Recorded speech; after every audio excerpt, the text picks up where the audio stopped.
Malcolm X was cool with the KKK and the American Nazis. Anybody want to debate that? The whole thing that you were taught about the KKK is not true. The whole thing that you was taught about the Nazis was not true. All the history as you know it is fake history. Malcolm X knew the truth. That's why he was down with the KKK and he was down with the American Nazis, not the neo-Nazis. That's some BS. The real Nazis and the KKK were on the same page as the Nation of Islam. And this whole thing that black people talk about racism, black people are confused when it comes to racism because black people don't know history except for what white people told them and what these race hustlers have propagated.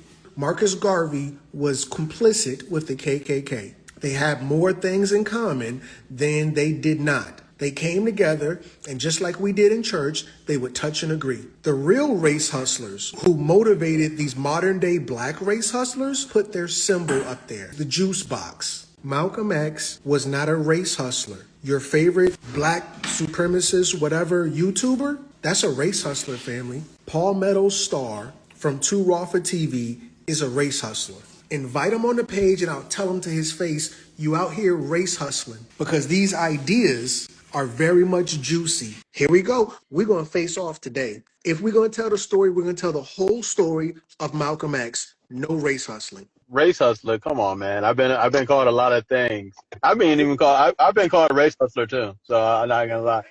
I've been called a race hustler, but not by anybody black. You're a race hustler. I'm upset with you. I don't appreciate what you're doing. And when I see you, it's on site. It's on site. I already know. Because, I'm hustling this race thing, man. I am. Unlike Charlie Kirk, who was a real race hustler, who got billions of dollars off of race and race alone, and him being a mediocre mayonnaise male, he got billions off of that, off race hustling. Look, I'm a small time race hustler compared to Turning Point USA. So, by your own admission, you support and you back Malcolm X. State how you feel about Malcolm X, and then I'm going to pin you to the wall. First of all, Malcolm X is not only just someone in history. You know, this is someone that a mentor of mine, someone that I study. Malcolm X is the reason why my beard's red, because he was Detroit Red. You know, I do claim Malcolm X Day every May 19th. So what you guys say about Malcolm, man? Malcolm X was either down, cool, or complicit with the KKK and not the neo-Nazis, but the American Nazis. This whole thing about the beef between black and white people is race hustling, because the leaders of the black community and family, let's be clear, I'm coming after Paul Meadow on this one. Paul Meadow is a race hustler, and I'm shutting him down on this live. Malcolm X was not a racist. He was not against white people. I want to see the proof with the American Nazis and the KKK. The thing about the Nazis is they are racist as hell, and let me not sugarcoat that in any way. The Negro people we feel sorry for. We don't blame them. We don't feel they're evil or vicious. If it weren't for the race mixers promoting a race mixing program to try to destroy the white race, we wouldn't have the problem. Well, was there perhaps some incident in your childhood with a black person that turned you against him? No, sir. Most blacks have always been very nice to me.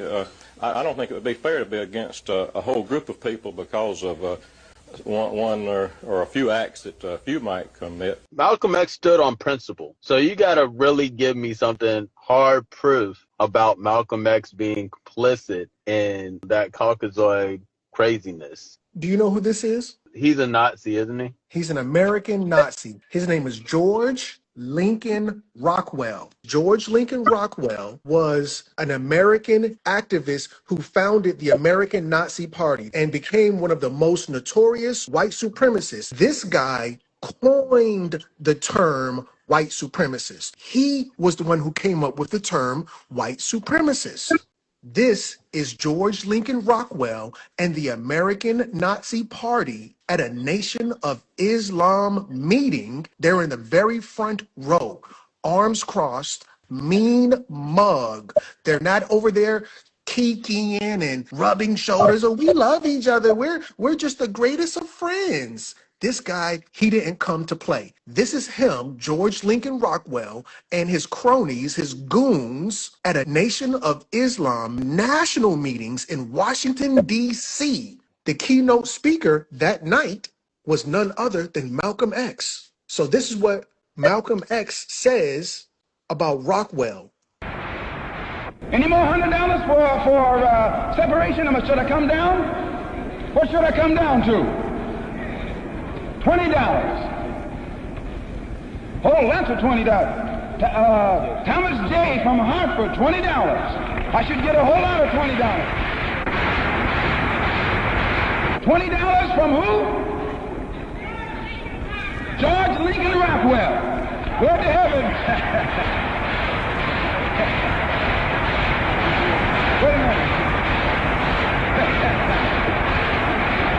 Wait a moment. Got $20 from George Lincoln Rockwell, and you got the biggest hand you ever got, didn't you, Mr. Rockwell?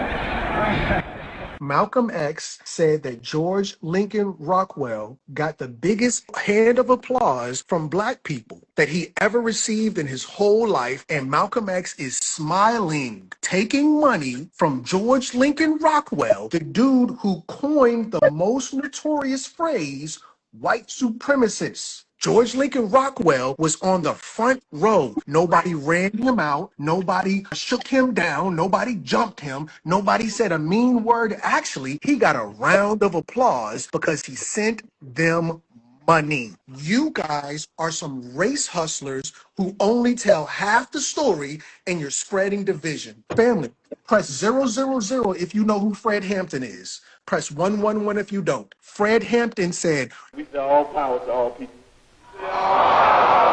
We say white power to white people. White power to white people. Brown power to brown people. Brown power to brown people. Yellow power to yellow people. Yellow power to yellow people. Black power to black people. Black power to black people. X power to those that we left out. X power to those we left out. you guys are on the freaking internet race hustling. So somebody pressed 111. Let me just share this real quick. Fred Hampton was an African-American activist and revolutionary socialist in Chicago as the deputy chairman of the National Black Panther Party. You don't get more black power than that. You don't get more black power than Malcolm X. You guys are race hustling. Hold on, Cron. This is where I'm going to tear your whole argument apart. Separatists. And Malcolm X was also an admitted black supremacist, as well as I am. We actually have no problem with so-called white supremacists because we know where they stand. I don't know where Biden or one of these liberal pink pill people, you don't know where Kamala Harris stands. And also, Crumb, the same guy that you're talking about also wanted reparations for black people. I think that the Negroes, who have done nothing wrong, in my opinion, except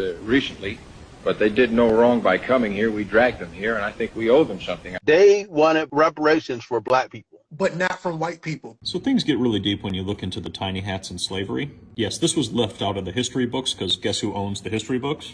Those tiny hats over here. And when we look at who owned all the slaves and were the slave traders and the auctioneers, tiny hats. And who owned the newspapers, tiny hats. And then who also created the division? Oh, I think you're starting to understand it.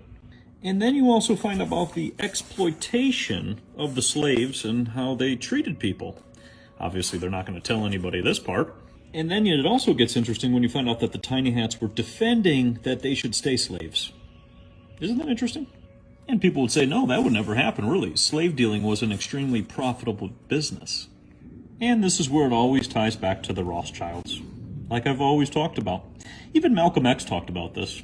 People should look into this. And a Negro is not anti-Semitic when he says that the man who's exploiting him in his community is white, because it is a white man who owns all the stores. Now, is it an accident that these whites who own these stores are Jewish? If it's an accident, then the fact that he says the Jew on the corner is exploiting me isn't an anti-Semitic statement. It's just more descriptive of the man who's exploiting him. Those reparations were going to come from the biggest race hustlers that you guys never talk about. At the height of U.S. slavery, 78% of slave owners were Juicy. Since only 1.6 of the total population owned slaves, and Juicies made up 3% of the total population, that means that 40% of Juicies owned slaves, while only 0.35% of whites owned slaves. And never forget, tons of those slave ships were named, owned, and navigated by Juicies. And one more fun fact before I let you go.